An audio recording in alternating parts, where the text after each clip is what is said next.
संन्यास ले लिया था उससे पहले गृहस्थ ने तो कहते हम पर महर्षि दयानंद का नहीं चला, तो कहते उसके बाद में हमारा विवाह हुआ। विवाह होने के बाद में कहते मेरे मन में ये आया कि भाई स्वामी दयानंद का सिद्धांत ये है, पत्नी अनपढ़ नहीं रहनी चाहिए।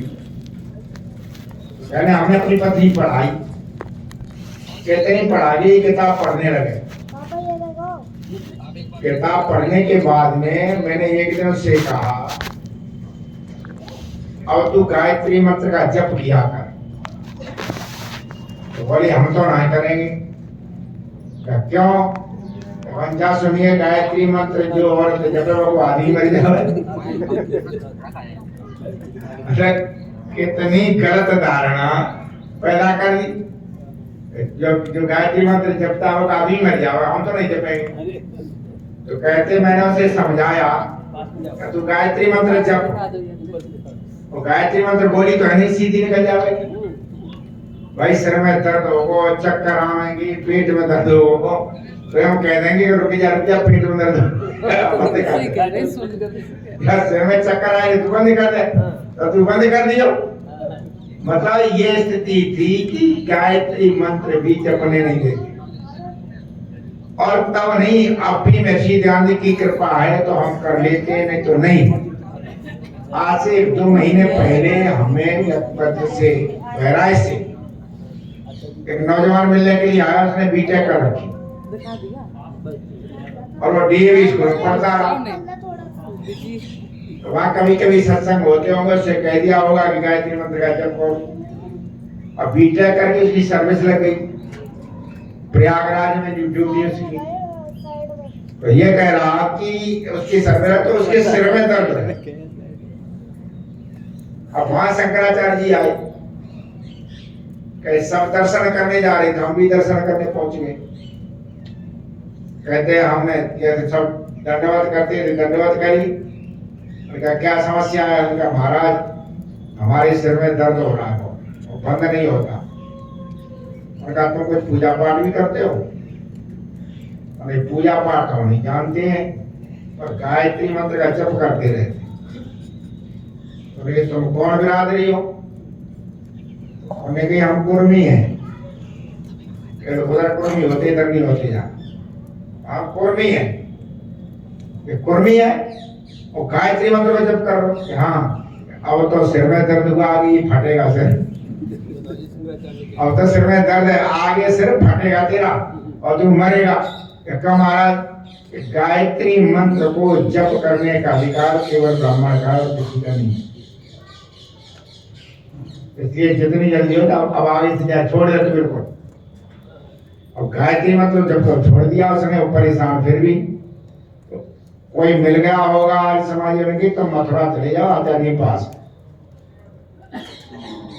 वो यहाँ आया, रात्रि में रुका, सवेरे हमसे मिला करे महाराज ऐसी समस्या है और ऐसे गायत्री मंत्र उन्होंने छुड़वा दिया। कहते तुझे अधिकार ही नहीं है। तो मैंने कहा इतने बालक भाई पास पढ़ते हैं, ये सब गायत्री मंत्र जाने, सब बोले। और ब्राह्मणों के कमाई पैसे ज्यादा, एक का भी सर नहीं पढ़ता, वो खूब पढ़ रहे हैं, अच्छी अष्टाध्यायी कर रहे, सब कर रहे, एक का भी नहीं पढ़ा। अच्छा बेटा सुन, के कोई न कोई बीमारी है। हमने वैद्य जी से फोन किया, वैद्य जी के लगातार सिर में दर्द रहता है। वो हाथ रस में वैद्य ने कहा ऐसा करो, ये मेरे से लेकर के निकल जाओ, मैं दवाई दे दूंगा और इसको प्राणायाम की विधि बता दूंगा, दर्द बंद हो जाए। और गए जा करके प्राणायाम वहाँ रोके वैद्य के, वैद्य ने प्राणायाम की विधि बता दी और दवाई दे दी। 1.5 महीने बाद फोन आया कि गुरु जी अब दर्द कुछ भी नहीं रहा, कुछ भी नहीं रहा, तो खूब जप करो गायत्री मंत्र का, छोड़े मत, खूब जप कर, इससे हुई नहीं। तो कहने का तात्पर्य है कि लोगों को कैसे बहकाया। न गायत्री मंत्र पढ़ने दिया और न वेद पढ़ने दिए, न जप करने दिया। उसका दुष्परिणाम क्या निकला? जो देश सारे संसार का गुरु था वो गुलाम हुआ, सैकड़ों वर्षों तक गुलाम रहा। गुलामी का कारण क्या है? यही है गुलामी का कारण यही है, जहां पर चींटियों के पृथ्वी उदारता दिखाते हैं, दान की प्रवृत्ति होती है, वहां पर विद्या जिनके पास थी वो इतने कंजूस हुए को उन्होंने विद्या को कैद कर लिया। और जहां विद्या कैद हो जाए वहां अंधेरा आता है। भाई सूर्य को जब बादल ढक ले तो क्या होता? अंधेरा। और जहां अंधेरा होता वहां लूटपाट वैसा अंधेरे में ही होते। तो ऐसा अंधेरा छाया युगों युगों के बाद फिर परमात्मा ने कृपा करी कि ऋषि ध्यान आ गई और उन्होंने सबको अधिकार दिया। उनसे पूछा वेद पढ़ने का अधिकार सबको, उनका जैसे सूर्य चंद्र वायु सबके लिए है वैसे वेद भी सबके लिए है, कोई इस अधिकार से वंचित नहीं रहेगा। ये ऋषि ध्यान की कृपा हुई जो उन्होंने आकर किया, तभी तो ऐसे वेद पुराण जब कराने ने कहा करा पाती। अब भी जो आर्य समाज में नहीं है उन्होंने वेद देखे तक नहीं, वो जो वेद देखेगा ना दर्शन तक नहीं किए। और आपको वेद पाठ सुनने को मिल रहा है, ये क्या ऋषि ध्यान के द्वारा जो संघर्ष किया गया। कहते नहीं जान हथेली पर रख के घूमे, नाम कहते हैं जान हथेली पर रख के घूमे, पता नहीं कितनी बार मारने का प्रयास हुआ फिर भी आपके लिए वो सदा रहे। अब दायित्व तो हमारा बन जाता है कि इस ज्ञान को हम प्राप्त करें और आगे बढ़ाएं। किसी परंपरा के लिए गुरुकुल चलाते हैं, लोग पढ़े, विद्यार्थी आगे बढ़े और इस परंपरा को आगे फैलाएं। देखिए परंपराएं हमेशा कार्यों से बड़ी होती है, ये ध्यान रखना, समझिए ना। आपने यज्ञ में दान दे दिया, बढ़िया आपको पुण्य मिल जाएगा, आपको बढ़िया पुण्य मिलेगा, ये मिलेगा, बस ये ही हुआ। लेकिन दान देना इतना बड़ा नहीं है जितनी घर में आपने परंपरा डाली। दान तय परंपरा बड़ी है, परंपरा डाली है, परंपरा पता नहीं हमारे देश में लगातार चलेगी, कितने को दान करेगी। मैं सिरसागंज में एक बार बैठा हुआ, ओम शरण जी थे बड़े श्रद्धालु, उनके बाबा भी आर्य समाजी थे, पिता भी थे, और मरने के मात्र शायद 1-2 महीने पहले की बात है, और क्या घर में बैठे तो भोजन कराया, भोजन कराने के बाद अपने नाती को बुलाया, बेटा यहाँ और 500 रुपए दिए कि जितने विद्वान आए सब दक्षिणा दो। बालक ने दक्षिणा दी, तो बालक चला गया। पूरे आचार्य जी परंपरा डाले जा रहा, ये बच्चों में परंपरा पड़ेगी, परंपरा पड़ जाएगी तो फिर क्या है पता नहीं, परंपरा आगे रहेगी, अंधार करती रहे। कर्म तो आज गया, तो कर्म से परंपरा बढ़ी है। एक परंपरा डाल दो बढ़िया सी, परंपरा डालो, परंपरा चलती रहती है। परंपरा राष्ट्र और समाज का कल्याण करती। अपने घरों में परिवारों में वो परंपराएं डालो, यज्ञादि शुभ कर्म करने की, अच्छे कर्म करने की, दान देने की परंपरा पड़ जाएगी तो परिवार का कल्याण होता चला जाएगा। तो ऐसी परंपराओं को हम अपने घरों में, अपने परिवार में डालें प्रयास पूर्वक। उससे क्या होगा? उससे आगे देश का कल्याण होगा, परिवार का कल्याण होगा। गलत परंपराएं डालेंगे तो नाश होगा। गलत परंपराएं डाली लोगों ने भी, परिवार नष्ट हो गए।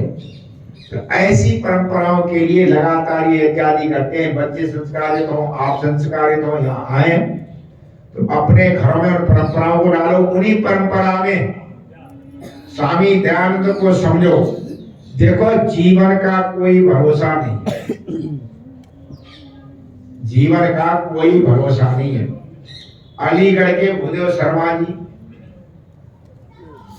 यहाँ प्रतिवर्ष आते, उनके साथ और एक आते शर्मा जी, तो 2 वर्ष पहले वो बोले क्या होता आता जी हर साल इतना दिया करेंगे और इतना करेंगे, अपना ये करेंगे, और अगले साल उनके मित्र खत्म हो गए, आई नहीं पाई, पत्नी आई। उन्होंने कहा आचार्य जी भी तो खत्म हो गए, बड़ा दुख की बात है, लेकिन पत्नी इनकी आई है। अब पत्नी आई तो हवन कर गई। अगले वर्ष कोरोना में भी चले गए। जीवन कोई भरोसा है। एक सज्जन मथुरा के ही हमसे ये कहेंगे, अब जो आचार्य जी यज्ञ में हम 51,000 रुपया देंगे, मेरी धारणा बन रही है। पहले तो हम कम देते, अभी 4,000 रुपया दे करके जाएंगे। और 15 दिन पहले आया उनका संदेश। आज मैंने अचानक ही कहा क्या उनका यज्ञ देने तो मंत्र पहुंच नहीं दिए, तो हमने काट दिया, उनके घर पे पहुंचा देना। उन्होंने कहा किनके घर पे? वो तो आईसीयू भर्ती है और डॉक्टरों ने मना कर दिया, बचने कोई उम्मीद है नहीं। कहते डॉक्टरों ने यदि हाथ खड़े कर दिए, फिर भी वो घर वाले तो प्रयास करते ही हैं। और प्रयास डॉक्टरों ने प्रयास कर दिए कि घर ले जाओ, अब ये 2 दिन के मेहमान, देखो ना क्या बना पाए ना काम हो पाए। नैनन के पल ही पल में, नेत्र पल पड़ते ना, ये पल, इसे क्या कहते हैं? सेकंड। संस्कृत क्या कहते हैं? पल। नैनन के पल ही पल में, एक एक पल जा रहा है। घड़ी आध गई घटी काजू गई है, आध घड़ी गई फिर घड़ी गई, लगातार जा रहा। याम गयो योग जाम गयो, रैन सांझ भई फिर रैन भई है। याम उतरे 8 याम, गए सांझ हो जाती, रात हो जाती, रैन भई फिर पौने सांझ भई फिर रैन भई है। आज भई और काल भई, परसों तरसों कछु और ठई है। आज भई और काल भई, परसों तरसों कछु और ठई है। सुंदर ऐसे ही आयु गई, तृष्णा दिन ही दिन होत रही है। कभी सुंदर कहते हैं धीरे धीरे करके आयु जा रही है और तृष्णा बलवान हो रही, ये हो जाए ये हो जाए ये हो जाए। और ये ध्यान है नहीं कि आयु जा रही, ये ध्यान रखना। विष्णु पितामह ने कहा है महाभारत में, कई युधिष्ठिर, आदमी संसार में व्यस्त ऐसे रहता है जैसे, कहते उन्होंने देखे हैं पक्षी रहते हैं व्यस्त, छोटे छोटे पक्षी चूहे खेलते कूदे रहते हैं और बाज झपट्टा मार करके झट उठा आया, पर भीड़ में चले गया।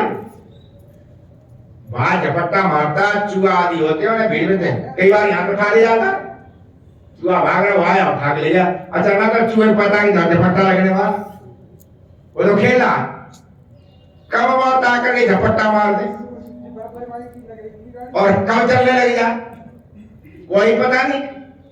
अच्छा, जब कोई पता है नहीं तो समय बर्बाद क्यों करो? सारा समय समर्पित करके उसी को लगा दो ना। सारा समय जितना जीवन का बचा है किसमें लगा दो? सारा सत्कर्मों में लगा दो, एक एक पल को लगाओ। बैठे हो तब भी, हम बैठे हैं तब भी किसका चिंतन करें? उसी का। इसलिए ऋषियों ने क्या कह दिया? खाली बैठे कुछ ना कुछ आएगा ही। सवेरे में टहलता हूं, 2:15 बजे उठ जाता हूं और 2:15 बजे उठ करके फिर टहलना शुरू हो जाता हूं। अच्छा, टहलना जब शुरू होता है तो खाली तो रहेगा नहीं, खाली रहेगा ना? खाली नहीं रहता आदमी। तो अब सवेरे उठते हैं, अच्छा इलाहाबाद वाले मुकदमे में क्या हुआ होगा, वाले मुकदमे में क्या हुआ होगा, फलाने में क्या होगा, ये चिंतन चलने लग जाता। मैंने कहा ये तो बहुत बुरी बात है। सवेरे लेकर के ये चिंतन शुरू हो जाता, मैंने कहा ये तो बड़ा गड़बड़ है। सवेरे उठ करके चिंतन नहीं होना चाहिए। तो हम क्या करते हैं, शाम को एक सुंदर सा भजन या सुंदर से मंत्र को पढ़ करके सोते, और सवेरे उठते हैं तो उसे दोहराते रहते, उसे तो 2 काम सिद्ध हो जाते। एक तो ये हो गया कि नया सुना तो नया याद हो गया, नया पढ़ लिया तो नया याद हो गया, लगातार जब वही चलता रहता भाई। अब क्या हुआ है, महीने भर गया, अब आदत पड़ गई।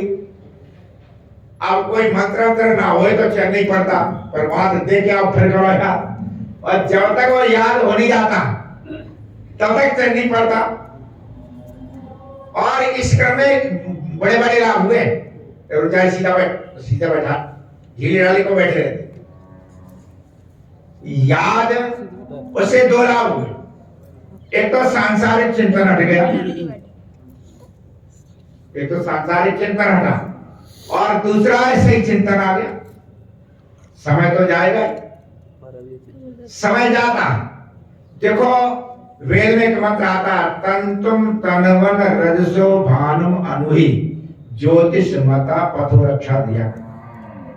तंतु कहते हैं धागे, तंतु कहते हैं धागे। उसमें क्या कहा गया?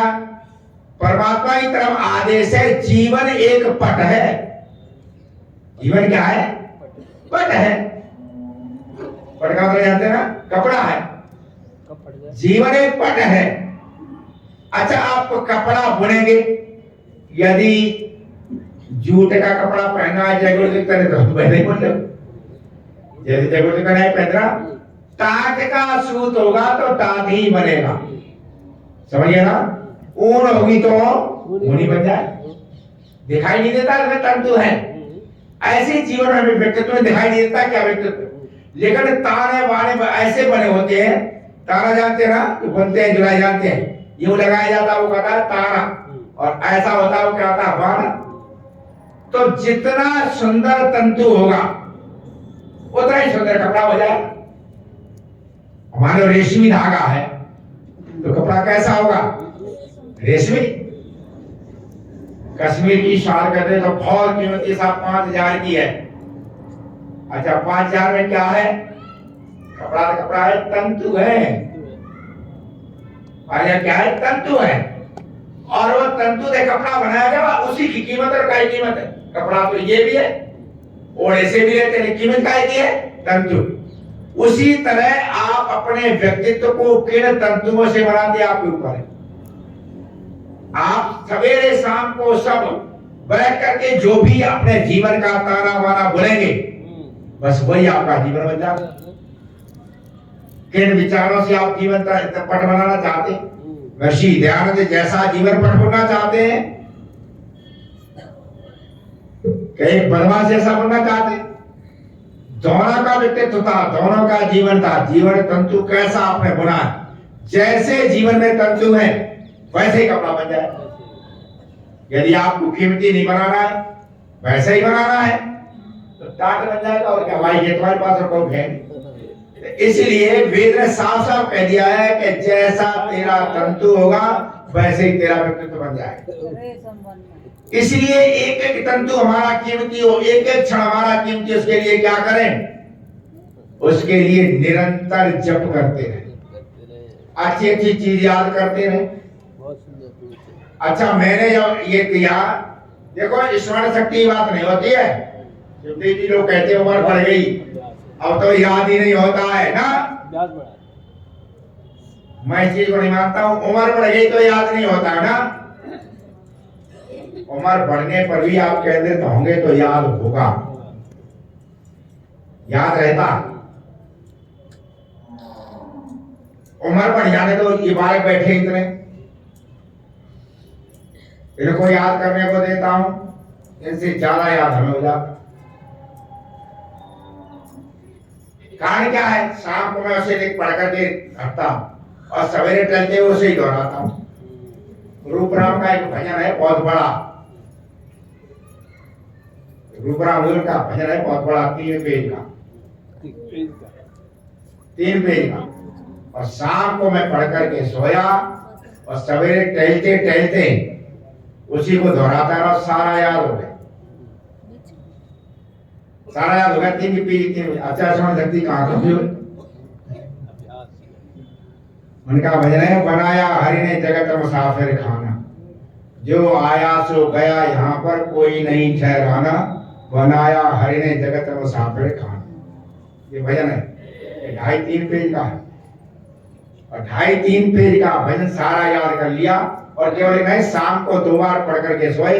सवेरे जब उठे, जब टहलते हुए जाते जहां लाइन भूल गए वहां जाकर के देखा और फिर टहलने लगे, गए भूल आए फिर टहलने लगे। और आकर के धीरे धीरे जब वहां पर जब तक हमारा भ्रमण खत्म हुआ तब तक सारा भजन याद हो गया। अच्छा, 3-3 पेज के भजन याद हो जाए तो स्मरण शक्ति कहाँ कमजोर है? कहीं कमजोर नहीं। होता यह है कि हम अपनी स्मरण शक्ति को गलत जगह पर लगा देते हैं। गलत जगह पर जहां पर हम एकाग्र करेंगे वही चीज तो याद रहेगी। हमेशा ये ध्यान रखो, जहां हम कभी गए ही नहीं है वो चीजें को याद में आती है कोई? जहां हम गए ही नहीं वो चीज याद ही नहीं आई, हम गए ही नहीं वहां, हमारा से गए ही ना, तो वहां कोई चीज याद नहीं। घर में रहते घर याद आता। उसी तरह से जब आप अच्छाइयों के पास ही जाएंगे तो याद ही अच्छाइयां आएंगी। जब बुराइयों के पास घुसेंगे नहीं, जाएंगे नहीं, याद ना, जिस क्षेत्र में हम गए ही ना। अच्छा, हमने कभी बीड़ी ना पी तो हमें बीड़ी की याद आती है ना। और बीड़ी वाले को पूछो तो मजदूर वगैरह बीड़ी पीते हैं। हमारा से कर रहे एक बीड़ी पीने वाला नौजवान से साथ में, मेरे साथ उसने पीना है। 12-1 बज गया, भोजन नहीं मिला। कहते आचार्य जी अनाज संग्रह बंद कर दो। कहे भूख बहुत तेज लगी है और एकांत में जाके बीड़ी पिया होगा और छिपाता थाने के पास नहीं पी रहा नहीं। कह रहे अब तो बीड़ी स्वाद छोड़ेगी, अब तो बीड़ी स्वाद छोड़ेगी। अच्छा, क्यों याद आती है? रोज बार बार उसके पास जाते, बार बार जाएंगे तो फिर याद आएगी उसकी, और यहां तक आ जाएगी, यहां तक आ जाएगी कि अच्छी चीज हट जाएगा, फिर उसे बुरी चीज ही अच्छी लगने लग जाएगी। बहुत समय पहली बार तक नंदे जी कह रहे कि एक जगह गए तो वहां ढोलक वादक कोई ना। अब बड़ी परेशानी खड़ी, और भाइयों को तो बिना ढोलक वादक की कुछ है ही ना। अमी चंद जो है तो फिर उदयवीर में दूनी ताकत आ जाती है, भजन गाने में भी वैसे ही। और नहीं आता तो नहीं आता कोई बगैर। अब कहा ढोलक वादक, लाई ढोलक वादक ढूंढ डाल के, अब वो बीड़ी पिए। अरे भैया जी आज मंच बीड़ी मत पियो, तो मुख बोले का मगर हो नहीं जाकर ना यहाँ मत पियो, कोई दूसरा पियो। तो जैसे तैसे उससे कहा था तू रुको, क्या हम तो रुक नहीं पाएंगे बिना बीड़ी का। अच्छा तू रुक जा, तो 200 रुपया ज्यादा देंगे। 200 रुपया लोग रुक गया। रात में तो जैसे तैसे रुका रहा और वहां पे रहा ना जाए बिना बीड़ी। सवेरे उठा, हवन पे ढोलक बजाई, और हवन पे ढोलक जैसे ही खत्म हुआ हवन कार्यक्रम, वैसे ही ढोलक बांधी और टांग के चल दिया। अगर रुपया धर लो हम पे नहीं आ जाएगा, रुपया धर लो हम पे नहीं आ जाएगा। और ने कही कि रुपया नहीं देंगे, बिल्कुल मत दो, तो जाए रे। और जाते जाते शब्द क्या कह रहा, ऐसे नरक में फंसेगी। क्या कह रहा, ऐसे नरक में फंसे ना बीड़ी पिए दे। अच्छा यूं कह रहा नरक में फंसे, तो बात तुम्हारा ये नरक दिखाई दे ना, गलत चीज में फंस गए ना तो नरक दिखाई देगा। तो ढोलक टांग के जा रहा है, कहता जा रहा, अरे पैसे नरक हम फंसे कर देते, जीरो तुम्हें कर दिया। बीड़िया बाहर बजाए थे, रुपया होना नहीं, चला गया। अच्छा रुपया मिल रही, बढ़िया चीज मिल रही, वो क्या करो, नरक करो। तो हमेशा ये ध्यान रखना, जब गलत चीज फंस जाती है ना, तो गलत चीज में आदमी कैसे गिरते उसका सर्वनाश ही होता है। तो ऐसा सर्वनाश न हो, इन गलत चीजों से हम हटें, तो हमें क्या करना पड़ेगा, अभ्यास। काय का अभ्यास, काय का अभ्यास करना पड़ेगा, जप का। ये ध्यान रखना, पढ़ता हुआ कभी मूर्ख नहीं रहता, पढ़ता हुआ कभी, और पूछने वाला कभी भटकता नहीं है। पूछने वाला कभी भटकता नहीं है, पढ़ने वाला कभी मूर्ख नहीं होता है, और जप करने वाला कभी पापी नहीं होता है। ध्यान रखना, समझिए ना। पढ़ने वाला कभी मूर्ख नहीं होता है, और पूछने वाला कभी भटकता नहीं है, और जप करने वाला कभी पाप नहीं करता। जब इसलिए जरूरी है, जप करेगा पाप करेगा ही नहीं। तो इन सारी चीजों से, अब जैसे वो जप करता है यदि ना, तो ऐसा संभव ही नहीं था। भावना पूर्वक जप की जाती है ना, तो परमात्मा से हमें बल मिलता है, और अपनी बुराइयों से लड़ने को तैयार हो जाते। तो सवेरे शाम को बैठ करके ना सत्संग सुन करके जाते हो या टहलते हो, मन इधर उधर जाता है, गायत्री मंत्र का जप करो, गायत्री मंत्र का जप करते रहो, उसके विचारों में करते रहो। नहीं नया मंत्र ले लो, शाम को मंत्र को पढ़ो और सवेरे टहलो तो उसी मंत्र को दोहराओ। और याद हो जाएगा। ऐसे करते करते एक दिन मैंने सोचा कि तेरा सन्यास भी ले लिया, सब कुछ ले लिया, सन्यास में ध्यान गए मंत्र भी याद रहा है, और मैं सन्यास देने के लिए जा रहा। मैंने कहा ये तो गड़बड़ है। तो 27 मंत्र है वेद के, सवेरे तक हमें 27 याद कर ले, पूरे पूरे याद कर ले, 27 याद हो। कारण क्या है कि जब ध्यान लगाओगे तो ध्यान लगे। तो हमेशा ये ध्यान रखो कि अपने जीवन को भजन बढ़िया याद करो, नई बातें बढ़िया भजन याद करो, सवेरे भजन दोहराओ, सवेरे जप करो, प्रभु को समर्पित करो, और ऐसे रहोगे तो बुराइयों से बचाओ। घरों में परिवारों में क्षुद्रताओं को छोड़ो। हमारे आसपास परिवार के रह रहे, पड़ोसी रह रहे, ये रह रहे, वो रह रहे, इनसे क्या है ये क्षुद्रताएं, ये बैठे होते, उनकी छोटी मोटी बातों को भी ध्यान मत दो, कहते बकने दो। हमेशा अपने जीवन का भरोसा रखो, छोटी मोटी बातों के लिए गिनती करो, छोटी मोटी बातों में तो मरी रही, छोटी मोटी बातों तो एक हाथ में जमीन पे मर जावे, एक गिलास दूध में घर में झगड़े हो जावे, ये क्या ये क्षुद्रता वाली बात ना होती ना। और जो ऐसा आदमी करता वो क्षुद्र रहते नहीं, घर में परिवार में झगड़े होते नहीं। तो हमेशा जो जप करेगा वो झगड़ेगा भी नहीं, ध्यान रखना।